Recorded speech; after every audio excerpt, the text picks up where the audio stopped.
Servisimizə gələn bu model bir zamanlar iPhone X-dən iPhone 16 Pro-ya yığılmış bir model idi.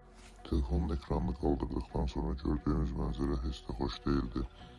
Telefon o qədər zədə görmüşdü ki, içində bir çox şurup əşkiydi. Bəlkə də bir zamanlar bunu bu korpusa yığan ustamız məsuliyyətsizliyindən irəli gəlmiş. Neyse biz öz şuruplarımızdan bunları bərpa edik.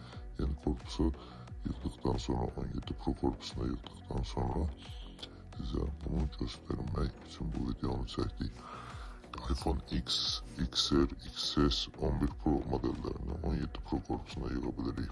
Hatta deyirəm ki, en güzel çıxan korpuslardan biri de bu oldu. Gördüğünüz kimi bu köhnə korpus, bu da yeni korpus. İdeal vəziyyətdə ən çox verilən suallardan biri flash yanır mı, yeri dəyişir, əlbəttə yanır. Bunu gördünüz. Ondan sonra kamerada nəsə problem olur mu? Xeyr, heç bir problem olmur. Bu da iPhone X və iPhone 17 Pro. Bizə müraciət edə bilərsiniz.